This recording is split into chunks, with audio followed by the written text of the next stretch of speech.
नमस्कार दोस्तों। आज एक छोटा सा वीडियो कर्म फल के ऊपर बनाने जा रहा हूँ। बात उस समय की है जब राजा दशरथ जी राजकुमार हुआ करते थे। और जैसा कि राजाओं का शौक होता है, उन्हें आखेट करने का शौक था और वो जंगल में जाते थे, हिंसक पशुओं को मार के उनका शिकार किया करते थे।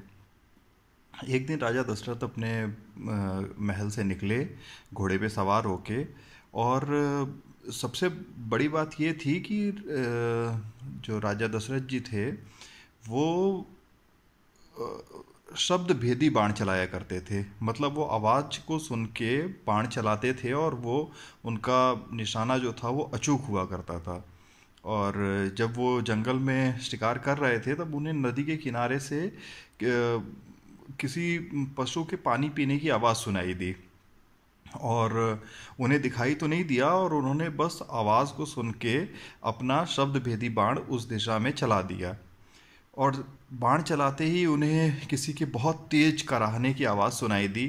राजा दशरथ अपने घोड़े पे सवार थे और वो पवन वेग से वहाँ पे पहुँचे और उन्होंने देखा कि एक नवयुवक लड़का खून से लथपथ नदी के किनारे गिरा पड़ा है। उन्होंने उसको तुरंत अपनी गोद में उठा लिया और उससे पूछा कि कौन हो आप।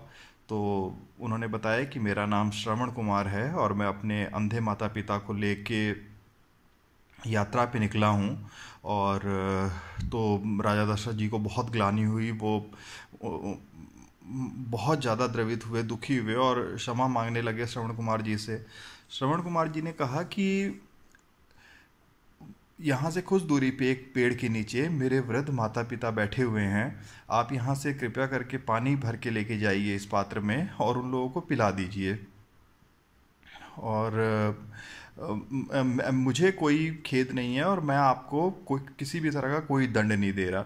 बस मेरी ये अंतिम इच्छा है, इसको आप पूरी कर दीजिए। राजा ने कहा कि ज़रूर मैं इस आपकी इच्छा को पूरी करूँगा। और इतना सुनते ही श्रवण कुमार जी के प्राण पखेरु उड़ गए। अब राजा दशरथ जी ने पात्र में पानी भरा और वो पानी लेके श्रवण कुमार जी के माता पिता के पास गए।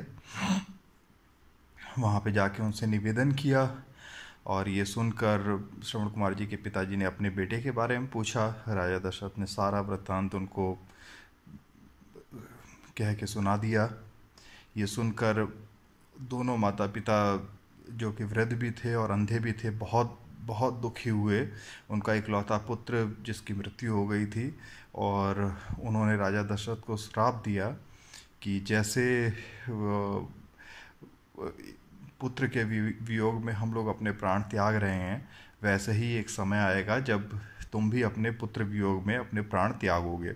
और उन्होंने उस जल को भी ग्रहण नहीं किया और बोला कि मनुष्य की तृप्ति तो बेटे के हाथ से पिए हुए जल से ही होती है। जैसे हम अपने बेटे के हाथ से जल नहीं ग्रहण कर पाए, वैसे ही तुम भी जल के लिए तरसोगे और तुम्हें तुम्हारा पुत्र तुम्हारे पास नहीं होगा जल देने के लिए और तुम्हारे प्राण इसी भांति जाएंगे।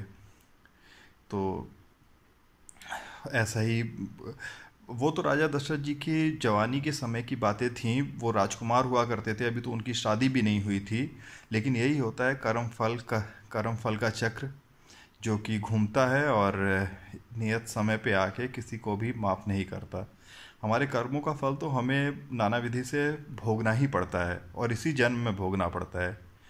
इसलिए एक रामायण हर तरह की शिक्षा तो देती ही है और एक ये शिक्षा भी हमें, कर्मफल की शिक्षा भी बहुत गूढ़ शिक्षा वहाँ से मिलती है कि हो सकता है हम आज कुछ बुरा करें, किसी के लिए बुरा बोलें, बुरा करें या बुरा सोचें, कुछ भी करें, तो हमें तत्काल तो उसका कोई प्रभाव ना दिखाई दे।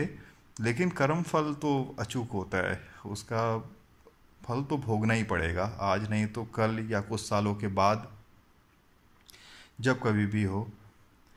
तो आज के मेरे चैनल पे ये एक छोटी सी कहानी थी। होपफुली आप लोगों को पसंद आएगी। जय श्री राम।